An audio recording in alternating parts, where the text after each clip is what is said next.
Welcome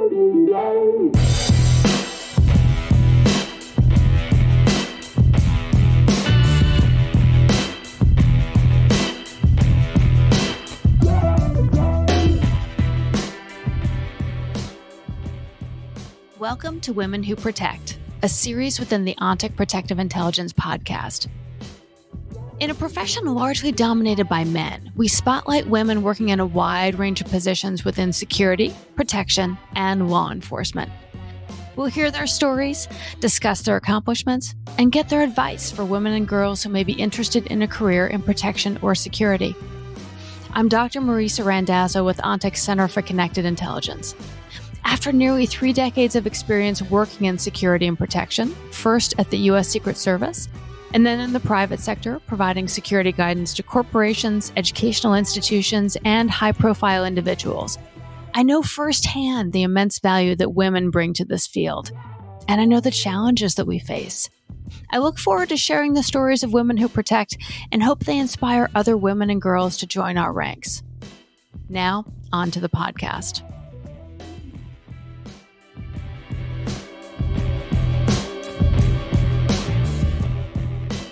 I'm here today with Janina Lincke, Director of the AHNA Resource Center. Janina is a highly skilled security professional experienced in corporate GSOCs, business threat intelligence, protective intelligence, close protection, and emergency medical response. She currently leads the AHNA Resource Center, or ARC, which combines operational and business threat intelligence capabilities in an elite facility. Janina's global contracts include serving royals, executives, and politicians. She previously headed an ASIS working group establishing global executive protection standards and has worked in Fortune 100 GSOCs as well. Janina, welcome to Women Who Protect. Thank you so much for having me. Let me start with what got you into the field of security. I would love to hear currently what you're doing, but also how did you even get into this industry? So I am currently the director of the AHNA Resource Center, or the ARC. AHNA is an executive protection travel company, and we've recently expanded our offerings with consulting, special projects, and now the ARC, which is my division. The ARC, it's a client-centric resource center offering comprehensive operational, protective, and business intelligence solutions. And I got here through the very convoluted path of academia and then physical security. And I got into corporate security by necessity during the pandemic. I want to hear a little bit about that convoluted path, because the fact that you started in academia fascinates me. So how did you start out? How did you find that circuitous route? So I was studying my master's in South Africa, doing agricultural entomology, and I knew I needed to leave the country. I just always wanted to travel and work overseas. So I found that security was, and still is, it's a global and ever-expanding industry with a dearth of females in the sector. So I started the route by joining, by doing my close protection qualification with Ronan in Cape Town. And then I left the country and I started traveling for close protection and went contract to contract. And I was in England when the pandemic rolled around and all my clients cancelled their contracts. And I went into an office-based job and kind of skipped over to corporate security through that route. So I'm curious, because you and I have had a chance to talk a little bit, and I really wanted to dig into to get your thoughts on this. We've had a chance to talk a bit about a really important resource within the field of security that doesn't get discussed much. And as you've shared with me, sort of the concerns and the challenges that you've seen in terms of, as we've talked about, as you've described, in terms of human capital. Tell me a bit about what you see human capital within the security industry and the observations you've had, the challenge that you see, because this is an often undiscussed area within the field of security. That's a great question, and thank you for bringing that up. I think human capital is probably any business's most important and underused asset. if we look at it from a business perspective, or an asset perspective, instead of, let's say, well-being, we could say it's the economic value of an individual's experience and skills, and it includes their education and EQ and other characteristics like punctuality, and this all affects their productivity. And we know that an organization's most valuable asset is their workforce. It's, in some of the largest companies in the world, it's the workforce that delivers the value to the organization and the shareholders. So, and it costs these businesses a lot of money to attract and train and hire and retain this top talent. So investing makes sense, not only from a well-being perspective, but from a business perspective. And a lot of the security professionals in executive protection, they're sole contractors or they're vendors. And so they very often don't have the benefit of that investment from that a full-time employee might have. So I was looking at a couple of studies, and one from the McKinsey Global Institute says that those businesses that invest in human capital are more likely to perform consistently over time and have greater earnings resilience than those companies that focus solely on performance, or those companies that focus solely on people. So those companies in the security sector who have such a huge vendor population, we might be underserving ourselves by not putting enough emphasis on the way that we look after our vendor pool or our people. So, you can promote your productivity or the continuity of business functions by reducing disruption to your workforce. And if you train and invest in a specific vendor, you can retain the wisdom gained by that vendor on a job, and reduce the time spent spinning someone new up. And then you can balance that out with the satisfaction and well-being of your workforce, because a happy worker is a productive worker. So I'm fascinated at this angle, because so much of what we would, and the McKinsey report is such an important one, but so often we think about this just from just an employee, like a full-time employee mindset, not the vendor mindset. And you're right, because so much of security services are provided not just by full-time employees, but this really important supplement of vendors. And I think it's easy for people outside the industry, and it's also maybe easy for people, within a corporate security department to think like, well, it's just plug and play. It's any guard can do this. We can put this person in. They have the skill set, but there isn't that. Like there's such an important value in using people who know your operations, who know your corporate culture, who understand this, and as you're saying, investing in their well-being, so you don't have to replace them. You don't have that need to sort of spool someone back up again. But I'm curious because, we know about resources that help support the well-being of full-time employees, employee assistance programs, strong HR or people departments. What do you do about vendors? How do you approach this with vendors? An interesting one, because we don't really have a duty of care to our vendors. And I know that as somebody who's worked in the close protection industry, very often you can be mishandled or even abused by the people that you work for and the people that you're relying on for your paycheck. And as a woman in security, that happens all too often. I've seen it happen.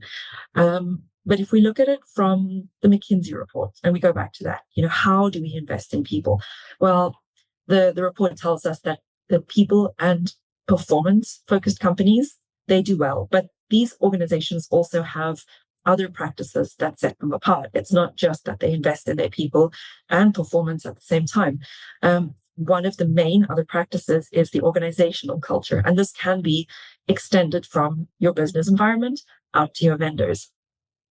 This organizational capital, it includes management practices, systems, company culture, vendor management, effective vendor management. And when you optimize all of those people-centric processes and concepts like training programs, workflows across divisions, company-wide communications and best practices, And leadership, you can take a collection of disparate, talented individuals and turn them into a cohesive team, or at least an effective, resourced individual who will represent your company and your brand really well. And in this way, we extend the environment we've created for our employees to thrive. We extend it to the vendor, and we let them know, we're not just using them, but we actually care about them. So you really are treating your vendors almost like employees, but with more of a. I'm trying to kind of find the right words for this, because you just said something that was really important. From the outside, people don't necessarily know if a provider is a vendor or a full-time employee. They're representing your brand. And I think that's really important. So the more that you can make them feel welcome and included. And again, this is like sort of the soft skill part of security that doesn't often get discussed is, how do the security providers and practitioners feel, or do they feel like they're part of a team? Do they feel like they're part of a corporate culture or an organizational culture? That I think that can be challenging in and of itself. And then extending it to vendors, we just think about vendors as someone who's hired to provide a service as opposed to a team member, someone who's really part of the organization. Are there organizations where you're seeing this done well? At any examples? You don't have to name them, but any examples where you've seen this done well? I'll give two examples, and I won't name names, but the first organization I entered as part of the extended workforce, I was made to deliver and even do more than my remit, and provide the same products and services as my full-time employee peers. But when it came time to enjoy the fruits of your labor, they had outings and birthday cakes and whatnot. The extended workforce were not included in that culture. And it's small, it's so small, but it makes a difference. You don't quite feel the same. And then at a next placement where I was embedded as a business threat intel analyst, I had the most wonderful experience. I was made to feel as a part of the team, and that my contributions were as valuable and my presence was as valuable as the full-time employee. And it's not even there's more to it than just how I felt about it. There could be an element of disgruntlement that enters a vendor's mind or an extended workforce employee's mind. And then you get the disgruntled employee who's embedded within a large organization, who has access to all these sensitive files. And it's more than just productivity, it's internal security. Okay, this is so important, because I think this is an implication, again, that we often don't think about. So we're talking about the benefit of really making a contractor or a vendor feel included. Your two experiences are great illustrations of that really have made you feel like it was part of the team. And it didn't sound like there was a lot of, it almost sounded informal in the way they did it, but like, hey, like you're part of us, and that made you feel included. Yeah. But the flip side is the risk of not doing that is not just a vendor who doesn't feel included. You actually could be inadvertently contributing to a possible insider threat and insider risk, because people often don't think about vendors as insiders as well. Yeah, that's a big one. And I know corporate culture doesn't really like to list insider threat. They're looking at it more as well-being and following up on emotional resilience, and that's a great way to mitigate somebody who's quite a little bit unhappy or needing a bit more attention from becoming an insider threat. It seems simple, like it seems obvious, but it's not that easy to roll out how we empower people. My boss, Mac, the CEO of AHNA Group, he says it in a wonderful way. He says, we need to empower and equip and support those people, no matter who they are. We were having a discussion, and he says, we need to invest in our relationships with each other the same way we do invest with our client relationships, with the same decency, integrity, the same quality. And, it's an extension of our environment. Like, you look after your people and they will look after you. But I think it's so important to hear that description, because it sounds like the CEO is really talking about it, that your people are defined very broadly. It's the entirety of all the people who are providing these services. It's interesting because the well-being aspect of of looking at the well-being of security, I feel like has been it's been an issue that's been conveniently overlooked, whether we're talking about wellness and well-being of security professionals, and especially pre-COVID. I think it was just kind of a given, like, well, security professionals are tough individuals. This is an important job and they just do it without thinking about the wear and tear. But we've seen organizations face, real impact on their security professionals with investigators who've had to go in after, mass tragedy events and investigate and the impact it's had on them sort of long term. And how do we care for them?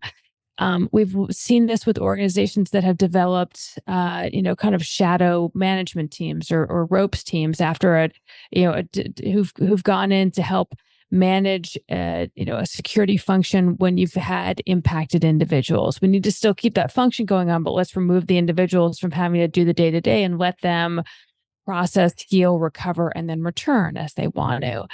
But I've not heard this discussion around vendors, especially. So this is so important. And I'm thinking about a case that I had a couple of years ago of an insider threat that came from a vendor. So this was someone who was working within a larger organization in like a food service, custodial service capacity. So they were hired by a different company, but they still worked within this organization, had access to their facilities, had access to, locked offices, things like that. And they were actually being harassed by other people within the vendor organization, and did what they were supposed to do with sort of calling attention to it, and nothing got done. And so they eventually got to a point where they threatened to kill everyone within the broader organization, like because they had been harassed and nothing had happened. And so this was a failure to follow company procedures in terms of how do we deal with bullying and harassment. And it really came down to what you're talking about, where this person didn't feel included and valued. And even worse, he then felt targeted, and he was just trying to do his work without harassment and to feel like he was an important part of an effort. So it's fascinating to hear about you thinking, what can we do proactively and think through how do we not only not abuse our human capital, but actually how do we make them feel included and welcome? One of the things we can do is set people up for success. When we look at vendors, we don't have to hire them just because they're available or because they have certain letters behind their names. We actually, or the history, we have to look at them and match the vendor to the appropriate role. And that's sometimes, I think, something that gets overlooked. We cast our net through over such a wide pool of people and just hope something sticks. But if we have these relationships and we invest, and we're invested emotionally as well, and we build up a rapport and a relationship. I know that our company has an extensive network of vendor relationships across the world, and it's because we have such a deep and enduring understanding with our we almost call them colleagues, unpaid colleague, or not full-time colleagues, that we can call them at like Saturday at midnight in Japan and say, hey, we've got this person landing in 6 hours. Can you make this happen? And, they wouldn't answer the phone unless we had that pre-existing relationship. And we're able to conduct our business the way we do because we have invested so much. And we look at what they need, and we resource them, and we empower them. And it's a good way to treat your business and your people. Does this investment take a lot of time? Does it take more resources? How have you seen this done in terms of, what can that investment look like? Because it's so vital. How do we do it? It's a relationship like any other. So you put time and effort aside, you check in.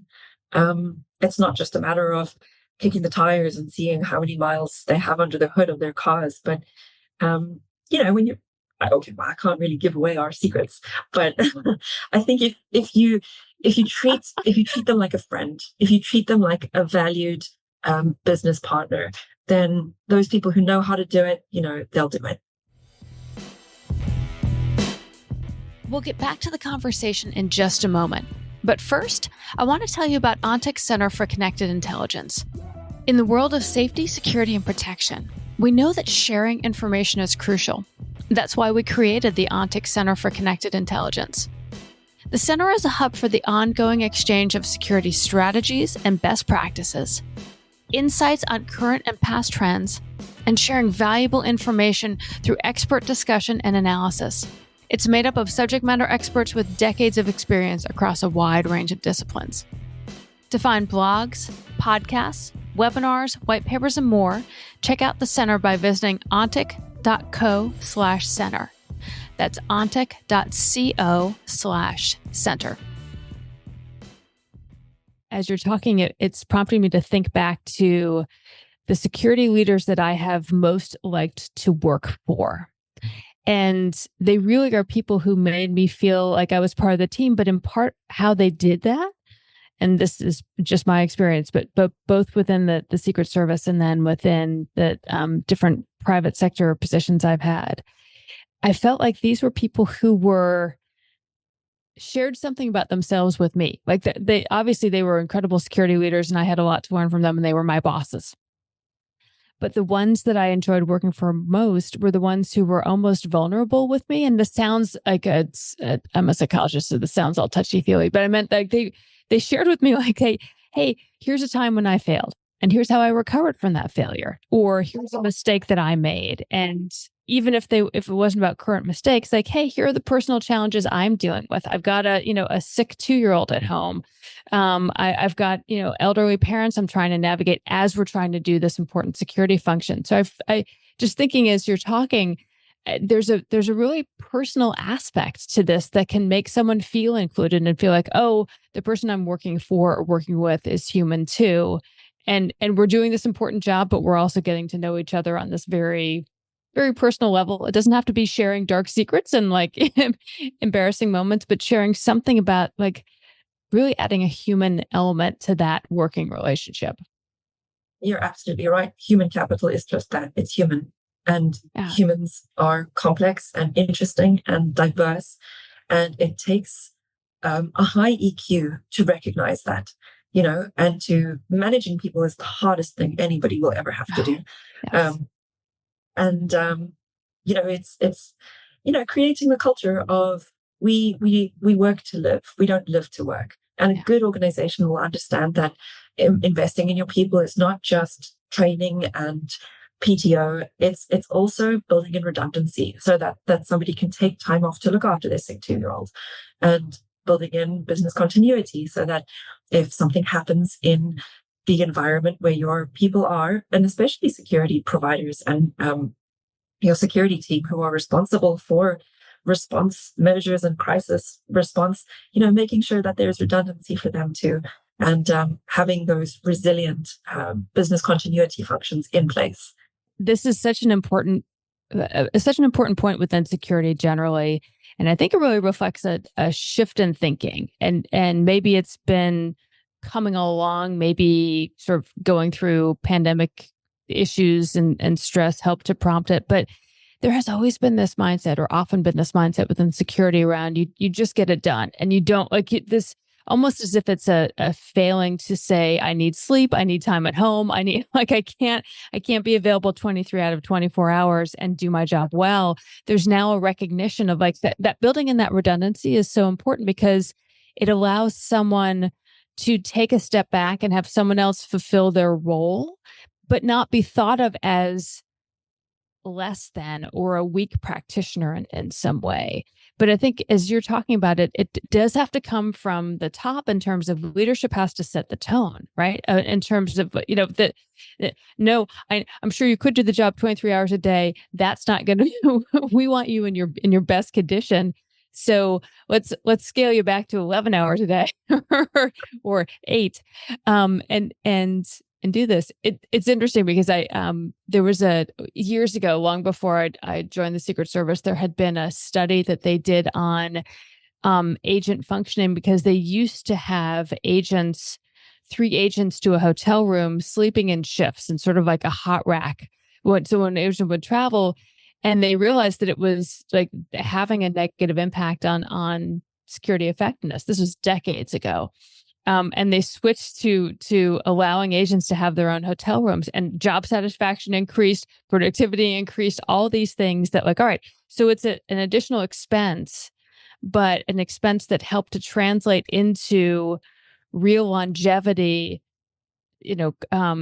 morale, just commitment to the agency, all of those things. So as you're talking, and as I've now rambled with a long story, I feel like there are simple ways. There's economic investment. There's investment in people to do this, to help make people really feel included and welcome. But it doesn't have to be rocket science, right? It can be fairly simple and straightforward around asking what do these individuals need, and what's important to them for job satisfaction. Yeah, exactly right. Do you see this as, are you encountering security leadership or organizational leadership where there's resistance to this mindset, or like, and how do you overcome that resistance? I haven't personally encountered it. I think I've encountered the inverse, where I've joined a company where my leadership sees the value of it, and having it now, as opposed to not having had it at previous roles, I can see my own productivity, development, confidence, all of it just is completely boosted. And that's what makes a difference. That's fascinating. So just even from your own experience. Yeah, exactly. And I don't know that, some leaders, absolutely, they will probably not be willing to invest in their people, but maybe it's not knowing how, or not knowing that Yeah. the return on investment that you could see. Maybe if we could show like show examples of how this investment is translated, more company owners, leaders, management professionals would be willing to institute these measures. And they're very simple measures. Well, and even to hear some individual examples of I was treated this way, and it helped make me feel like I was more committed to giving my best, to working longer, all those things that we want our security professionals to do, just to hear those individual stories. Let me ask if there's anything else we want to tackle on human capital, because I do want to transition to just talking briefly around kind of any advice that you have for women and for girls coming into the security field, or who might be thinking about it. So anything more on human capital, and then I think actually that makes sort of a nice segue to getting people into this industry. No, I don't have any further insights into the human capital. It's a lot to chew on, and I'm learning, continuously learning, as I have now onboarded my first hire, just what it takes to become a good leader. And that's such a challenge. Just learning it. You mentioned a moment ago about how complex and how important, but also time consuming it can be to manage people. And when you're talking about managing a team too, there's a complexity in like the interactions with people. But I think if each individual person can feel like they are bringing value, they feel like they are an important part of the team, whatever their role is, that also helps to minimize those conflicts. Let me ask you around for as you're looking at the future of the security industry. And, part of what I try to ask here on our Women Who Protect episodes really is, how do we encourage more women and girls to join us in the field of security? What advice would you have for women, young women, even girls who are thinking about and think, well, I'm not sure I want to join security, or I don't know what the field's about. What encouragement would you give them? I'd first like to give a little bit of advice to the leaders in our security industry, and that is to invest in your human capital, whether they are on your payroll or whether they are your vendors. It might, as a byproduct, maybe make it a more attractive space for young entrants to want to work in security. And for all those people looking to enter in security, I would say three things: networking, benchmarking, and future proofing. Networking, that's how I really found my footing and gained traction in the industry, is where you find the people in the industry that you want to work with. And that influence the conversation. So if you, for example, want to get into EP, find the providers who are prominent in the space and talk to the leaders, or even, better yet, find that gray man or gray woman who is doing their job so brilliantly and so fantastically, and then find out what are they doing, assess their behaviors, look at their habits, who are they talking to, who are they listening to, and you can emulate those people. And then also, if you want to aspire to stand amongst the greats, surround yourself with people you want to be associated with. Benchmarking, I would say it's never, no person is an island. So find a group of peers who are at similar stages, and find out what you can be doing better, what others are doing, what's worked for them, what hasn't worked for them, how not to waste your time. That's a good one. And then also find out if you're on the right path for yourself, because sometimes what the team is doing is not what's right for you. And then future proofing is important, because security, and especially physical security, can be a very volatile industry. I moved into corporate security because I could no longer do my physical security job in close protection when the pandemic came around. I relied on my medical qualifications. I jumped into the ambulance service, and then I took up a new skill, intelligence analysis. So put yourself in a position of power. So that means that you can keep working, keep doing your thing, no matter what happens. And that also means working for a company whose culture enables you to live the life you want to build for yourself. Yeah. So those three things. That's absolutely fantastic advice. But I think probably one of the most solid pieces of advice and explanations I've heard. I can't thank you enough for sharing that advice, for sharing your perspective, for advocating the importance of watching out for and caring for our human capital within security, whether they're employees or vendors. This is such an important discussion. And I really hope that this is something that reaches a lot of people, and that people share this far and wide, because this is an undiscussed or rarely discussed, under-discussed issue, and absolutely vital for the future of our field. So, Janina, thank you so much for joining me today and for sharing these thoughts and this guidance. A pleasure to talk to you. Thank you for having me on.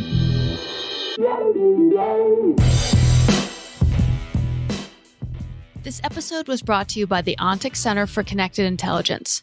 Learn more at ontic.co/center. Again, that's ontic.co/center. It was produced by AJ McKeon. Our music is a track called Roll the Dice and was written by Mark Wallach. Please remember to rate and review our podcast on iTunes and subscribe on Apple Podcasts, Spotify, or wherever you get your podcasts. If you have questions, we'd love to hear them. You can reach us at podcast@ontic.co or visit ontic.co/center for more information. I'm Dr. Marisa Randazzo. Thanks for listening.